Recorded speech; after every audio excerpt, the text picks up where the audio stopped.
তবে কাল্লা সাউফা তা'লামুন, আল্লাহ বলেন অচিরেই কবরে আমি আল্লাহ তোমারে জানায় দেব, বুঝায় দেব আমার এক এক নাফরমানির শাস্তি আমি দেখায় দেব। হাদিসের মধ্যে আছে আল্লাহর নবী সাল্লাল্লাহু আলাইহি সাল্লাম সাহাবীর কবর দেখে, খালি কবর, একদিন এক সাহাবীর জানাজা পড়তে গিয়ে জানাজার আগে নবীজি তার খালি কবরটা অনেকক্ষণ তাকাইয়া খুব কাঁদছে, খালি কবরের দিকে তাকাইয়া। তো সাহাবীরা বলেন আমরাও নবীজির সাথে খুব কাঁদলাম।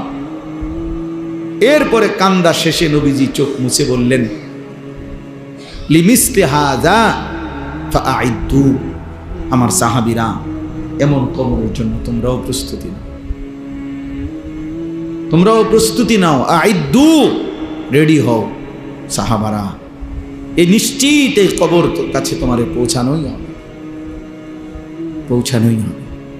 চলো জ্যান্ত মানুষ, হাসি খুশি মানুষটা পলকের মধ্যে নিস্তব্ধ হয়ে যায়। কি আশ্চর্য বিষয়। আমার মামি কিছুদিন আগে মারা গেছে, আমি মামির বড় মামি আমার জানাজা পড়তে গেছি, তখন আমার মনে পড়ছে হায় মামি, আমি আমার ছোটবেলায় ছাত্র জীবনে আমি খুব সিমের বিচি খাইতে পছন্দ করতাম, সিমের দানা। আমার মামি তরকারি রাঁধলে, সিমের তরকারি রাঁধলে সিম এগুলো আলাদা নিয়ে বাটিতে আবার একটা একটা করে দানা খুলতো, খুললা দানাগুলো খুললা আমরা একসাথে মুঠ করে কত সময় মামি আমারে এই সিমের দানা দিছে, খাইতাম। তো সেই মানুষটা যাকে আমি চোখে দেখলাম এতদিন এতবার, সেই তিনি কবরে চলে গেছে, কবরে চলে গেছে। কি ব্যস্ততম জিন্দেগি ছিল, বড় সংসার ছিল, সব ছেড়ে চলে গেছে। এমনই তো। তাহলে মৃত্যু আমাদের জন্য নিশ্চিত যে আমাদেরকে থামায় দেবে। এই হাসি, এই কান্না, আনন্দ, বেদনা, দুঃখ, পেরেশানি, এই ছেলেরা তোমাদের জওয়ানি থামায় দেবে। তোমরা জানো না কে দেখে তোমাগরে, তোমাগো এই সমস্ত চুলের ফ্যাশন কোনো ইবলিস ছাড়া, শয়তান ছাড়া কেউ দেখে না। অনেক ছেলে আসছো, গায়ের মধ্যে বোঝা যায় গেঞ্জি, গায়ে খেলোয়াড়ের গেঞ্জি, ক্রিকেটের গেঞ্জি, সদর বদর আর কি গায়ে দাও, কি পড়ো, কি মুসলমান, কি মা বাপ, কিচ্ছুর খবর না। মুসলমানের আখলাক জিজ্ঞাসা করে নামাজ পড়ছে কয়জন, এশার নামাজও পড়ে নাই, মাগরিবের নামাজও পড়ে নাই। এই নির্লজ্জ বেহায়া, এত বড় বেশরম কেমনে মসজিদে বইল? তাহলে জিজ্ঞাসা করে যে তোর কলিজার মধ্যে একটা ভয় লাগলো না? আল্লাহর ঘরে কেমনে বসলি নাফরমান, সেজদা ছাড়া? কোরআনুল কারীমের মধ্যে আছে ওমান ইউআযযিম শাআইরাল্লাহ ফাইন্নাহা মিন তাকওয়াল কুলুব, আল্লাহর নিদর্শনাবলীকে যে সম্মান করবে, তো আল্লাহ তাআলা বলেন এটা তার অন্তরে তাকওয়া আছে, এই কথার প্রমাণ বহন করবে।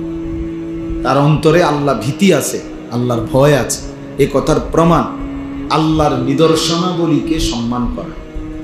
তো আল্লাহর নিদর্শনাবলী এর মধ্যে মসজিদ, আল্লাহর ঘর অন্যতম। প্রতিটা মসজিদ, প্রতিটা আল্লাহর ঘর আল্লাহর নিদর্শনাবলীর একটি।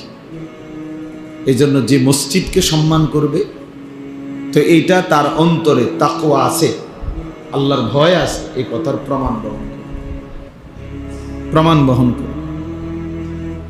হাদিসের মধ্যে আছে রাসূলুল্লাহ সাল্লাল্লাহু আলাইহি ওয়াসাল্লাম বলছেন 7 ধরনের ব্যক্তিকে আল্লাহ তাআলা কিয়ামতের দিন আল্লাহ তাআলার আরশের ছায়া দান করবেন। এটা আপনারা অনেক শুনছেন এই কথা। এটা যেদিন আল্লাহর আরশের ছায়া ছাড়া আর কোনো ছায়া থাকবে না। এই 7 ধরনের ব্যক্তির মধ্যে এক ধরনের ব্যক্তি হলো ওই ব্যক্তি রাজুলুন কলবুহু মুআল্লাকুন বিল মাসাজিদ, যার অন্তর মসজিদের সাথে লেগে আছে, যার দিল মসজিদের সাথে লেগে আছে। মসজিদে সেজদা দেওয়া, মসজিদে নামাজ পড়া, মসজিদে এসে ইবাদত করা, মসজিদকে সুন্দর করা, মসজিদের খেদমত করা, মানে মসজিদের প্রতি, ইবাদতের প্রতি তার হৃদয় পড়ে থাকে, দিল পড়ে থাকে, অন্তরের টান থাকে।